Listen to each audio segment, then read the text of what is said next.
Qu'est-ce qui vous rend heureux? Est-ce votre famille ou vos proches?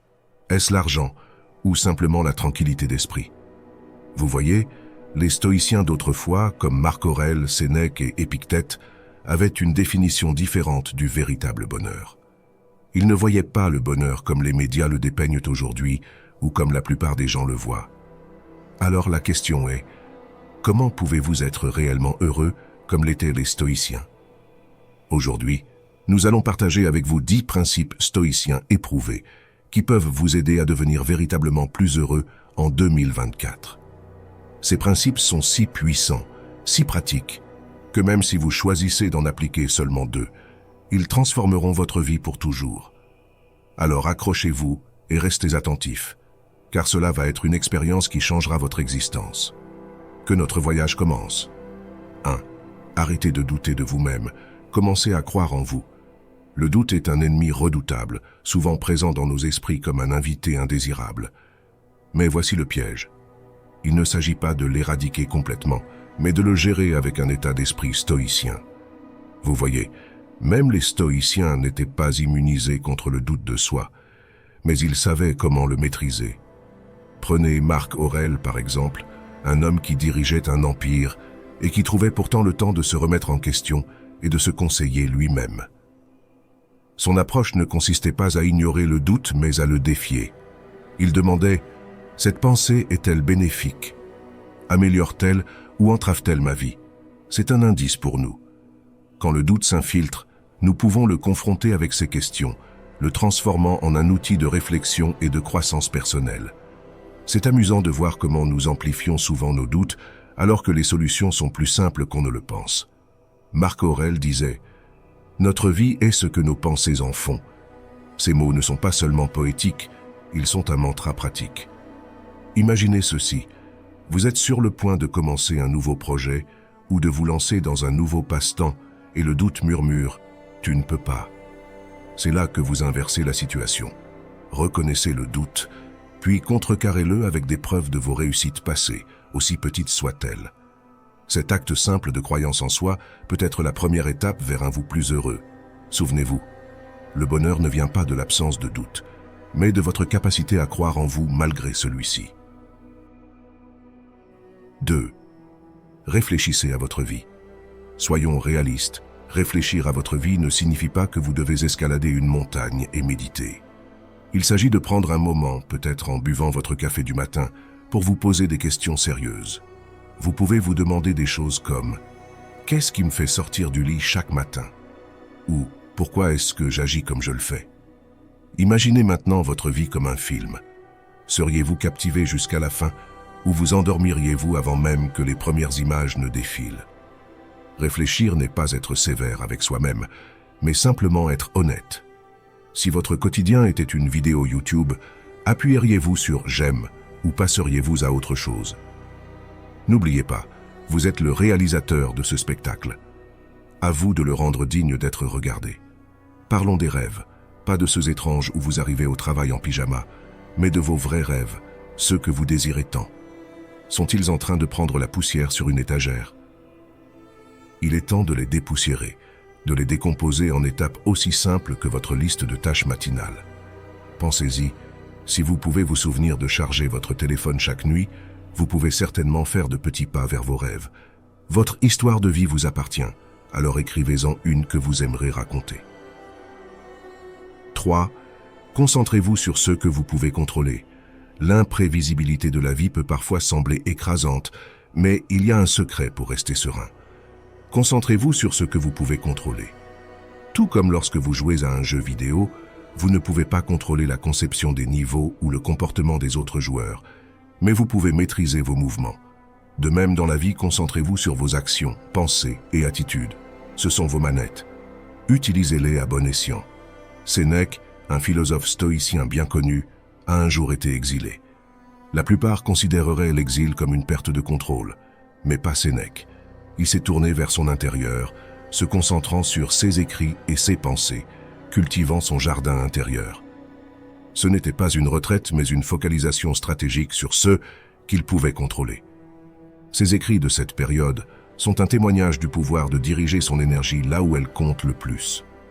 C'est une leçon aussi pertinente aujourd'hui qu'elle l'était dans la Rome antique. Certaines choses sont sous notre contrôle et d'autres ne le sont pas. Cette citation, souvent attribuée à Épictète, encapsule l'essence du stoïcisme. Épictète lui-même connaissait les limites de son contrôle et se concentrait plutôt sur son monde intérieur, ses pensées et ses réponses. En embrassant cette philosophie, nous pouvons non seulement devenir plus heureux, mais aussi plus contents et résilients, tout comme il l'était au milieu du chaos de la vie. Rappelez-vous, il ne s'agit pas de contrôler la tempête, mais d'apprendre à danser sous la pluie. 4. Soyez gentils avec les autres. Il y a un dicton célèbre qui dit « On récolte ce que l'on sème ». Imaginez lancer un caillou dans un lac. Les ondulations qu'il crée s'étendent loin, atteignant des endroits que le caillou ne pourrait jamais atteindre. C'est le pouvoir de faire du bien aux autres. Chaque petit acte de gentillesse, qu'il s'agisse de tenir la porte pour quelqu'un ou de partager un sourire, crée des ondulations dans le monde qui nous entoure. Il ne s'agit pas de grands gestes, mais de la gentillesse quotidienne qui compte vraiment. En rendant la journée de quelqu'un d'autre un peu plus lumineuse, nous illuminons involontairement la nôtre. Maintenant, voici le piège. Le bien que vous faites revient souvent vers vous, mais pas toujours de la manière que vous attendez. C'est comme lancer un boomerang de gentillesse. Il reviendra parfois sous la forme d'un sourire reconnaissant, d'autres fois comme une main secourable quand vous vous y attendez le moins. Il ne s'agit pas de tenir un score, mais de comprendre que nos actions contribuent à un monde plus gentil et plus compatissant. Et dans ce monde, le bonheur trouve un terrain fertile pour grandir. Sénèque, qui comprenait le pouvoir de la bienveillance, disait « Là où il y a un être humain, il y a une opportunité de faire preuve de gentillesse. » Sénèque ne se contentait pas de prêcher, il pratiquait la générosité et la gentillesse, conseillant et aidant souvent les autres sans rien attendre en retour. Sa vie nous enseigne que le véritable bonheur ne vient pas de ceux que nous acquérons, mais de ceux que nous donnons. Soyons prêts à répandre de la gentillesse, car après tout, une bonne action est une étape vers une vie plus heureuse. 5. Faites moins, mais mieux. Avez-vous déjà essayé de jongler? Commencez avec trop de balles et elles finiront toutes par terre. La vie est un peu comme ça. Essayer de tout faire mène souvent à n'accomplir que peu de choses. La clé réside dans le fait de faire moins, mais de le faire mieux. Il ne s'agit pas de la quantité de tâches, mais de la qualité de votre engagement. Choisissez quelque chose qui compte vraiment pour vous et consacrez-leur toute votre énergie. Cette approche ciblée non seulement perfectionne vos compétences, mais procure également un sentiment plus profond de satisfaction et d'accomplissement. Simplifier la vie ne consiste pas à posséder moins, mais à enrichir davantage ce qui compte vraiment. Épurez votre liste de tâches pour ne conserver que l'essentiel, à l'image d'un sculpteur éliminant l'excédent pour révéler une magnifique statue. Débarrassez-vous du superflu dans votre vie pour mettre en lumière vos véritables priorités. Cette clarté mène à l'action, et l'action conduit au bonheur. En vous concentrant sur moins de choses, vous pouvez canaliser votre énergie de manière plus efficiente, rendant chaque effort plus significatif. Marc Aurèle disait « Concentrez chaque minute comme un Romain à faire ce qui est devant vous, avec une précision et un sérieux authentique, tendrement, volontiers et avec justice. » Il n'était pas seulement le dirigeant d'un empire, mais aussi le maître de son temps et de son attention. Il a priorisé, délibéré et agi avec intention. Dans notre quête du bonheur, rappelons-nous de sa sagesse en nous focalisant sur faire moins, mais mieux. Nous nous ouvrons ainsi à un monde d'excellence et de contentement. Alors, réduisons notre champ de vision pour élargir notre impact. 6. Soyez reconnaissants. Prenons un moment pour réfléchir à la gratitude. Vous savez, c'est comme trouver un billet de 5 $ dans votre vieille veste. Il a toujours été là. Mais au moment où vous le trouvez, votre journée devient un peu plus lumineuse. C'est ce que fait la gratitude à la vie. Il s'agit d'apprécier les petites choses, une tasse de café chaud, un message d'un ami, le coucher du soleil. Lorsque vous commencez à remarquer et à apprécier ces moments, la vie devient soudainement plus riche. Il ne s'agit pas d'attendre que de grandes choses se produisent, mais de trouver de la joie dans l'ordinaire. Alors, comment faire de la gratitude une habitude? C'est en fait simple. Vous pourriez tenir un journal de gratitude. Chaque soir, Notez quelque chose pour laquelle vous avez été reconnaissant ce jour-là. Cela peut être aussi simple qu'un moment de tranquillité ou aussi significatif que la réalisation d'un objectif personnel. Cette pratique déplace votre focus de ce qui manque à ce qui est présent dans votre vie. Et croyez-moi, plus vous cherchez des raisons d'être reconnaissant, plus vous en trouvez. Épictète a dit « Il est sage, celui qui ne pleure pas ce qu'il n'a pas, mais se réjouit de ce qu'il a. » Cet homme trouvait de la richesse en se concentrant sur ce qu'il possédait, pas sur ce qui lui manquait. Alors embrassons la gratitude en reconnaissant et en chérissant l'abondance dans nos vies. Ainsi, nous ouvrons les portes du bonheur et du contentement. N'oubliez pas que ce n'est pas le bonheur qui apporte la gratitude, mais la gratitude qui apporte le bonheur. 7. Arrêtez de chercher l'approbation externe. Ah, la quête de l'approbation externe, c'est comme chasser une ombre qui nous échappe toujours. Le stoïcisme, une philosophie ancienne étonnamment pertinente dans nos vies, nous enseigne une leçon puissante. Tout d'abord, soyons réalistes. Tout le monde, à un moment donné, désire un coup de pouce des autres. Mais voici la nuance. Le stoïcisme nous pousse à inverser la situation. Il s'agit de chercher la validation en soi-même et non à l'extérieur. Imaginez votre estime de soi comme une forteresse. Pourquoi laisser quelqu'un d'autre en détenir les clés? Passons maintenant aux choses pratiques. Comment arrêter cette quête d'approbation? Commencez par reconnaître vos propres réussites, aussi petites soient-elles. Avez-vous fait votre lit ce matin? C'est une victoire. Prenez un moment pour apprécier ces petites victoires. Elles s'additionnent, croyez-moi. C'est comme construire un muscle mental où vous êtes à la fois le coach et le supporter. Et lorsque vous ressentez l'envie de rechercher des compliments ou des likes sur les réseaux sociaux, faites une pause. Demandez-vous, est-ce que je fais cela pour moi ou pour Instagram?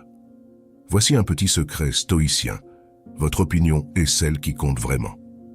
Chaque jour, essayez de faire quelque chose qui vous rend fier, non pour les applaudissements, mais pour votre propre sentiment d'accomplissement. Il s'agit de reprogrammer notre cerveau pour chercher la validation interne plutôt qu'externe. Pensez-y comme un désencombrement mental. Moins de focus sur l'opinion des autres, plus d'espace pour votre propre croissance. Il ne s'agit pas de devenir indifférent aux autres, mais de rester fidèle à soi-même. Ce changement de mentalité n'est pas seulement libérateur, il est aussi gratifiant. 8. Dépassez-vous. Imaginez que vous gravissez une montagne. C'est raide, difficile, et parfois vous vous demandez pourquoi vous avez même commencé. Mais voici le truc. Chaque pas vers le haut de cette montagne vous rend plus fort et plus résilient. Le stoïcisme, une philosophie aussi ancienne que les collines, mais aussi fraîche que le lever de soleil de demain, nous dit que le véritable épanouissement de la vie vient de surmonter les défis, pas de les éviter. Alors cette année, transformons notre routine quotidienne en notre Everest personnel.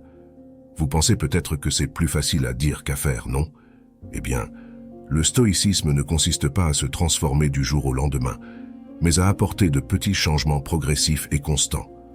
Commencez par fixer un objectif qui repousse vos limites tout en restant réalisable. Cela pourrait être d'apprendre une nouvelle compétence, d'améliorer votre forme physique ou simplement de lire un livre par mois. L'important n'est pas l'objectif lui-même, mais la croissance qui découle de sa réalisation. Chaque petite victoire est une étape vers le sommet de votre montagne. N'oubliez pas que gravir une montagne n'est pas un voyage en solitaire.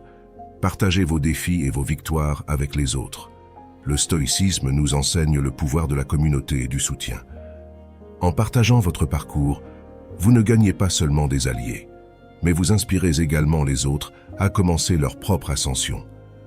Alors, relevons des défis, soutenons-nous mutuellement et profitons de la vue depuis nos sommets personnels. 9. Riez davantage. Rire davantage n'est pas seulement une suggestion joyeuse, c'est un pilier d'une vie épanouie, reflétant la sagesse des anciens stoïciens. Prenez Chrysippe, un philosophe stoïcien qui serait mort de rire. Bien que ce soit un exemple extrême, cela souligne une vérité profonde. Le rire est une affaire sérieuse. C'est un outil qui allège nos fardeaux et apporte une perspective à nos défis. Imaginez un instant l'absurdité des petits drames de la vie vus à travers un prisme d'humour. Votre café se renverse et, au lieu de frustration, vous riez face au timing excentrique de l'univers. Voilà le stoïcisme en action qui nous rappelle que tout ne mérite pas un froncement de sourcils. Comment intégrer plus de rire dans le puzzle de la vie moderne? C'est plus simple que vous ne le pensez. Commencez par chercher le côté léger des situations quotidiennes. Embouteillage, c'est une chance d'écouter votre podcast comique préféré. Journée difficile au travail. Échangez des histoires avec des amis sur les rencontres les plus bizarres. Il ne s'agit pas d'ignorer les complexités de la vie, mais de choisir une perspective joyeuse. C'est une approche stoïcienne pratique. Contrôlez ce que vous pouvez, votre vision des choses et votre réaction, et lâchez prise sur ce que vous ne pouvez pas.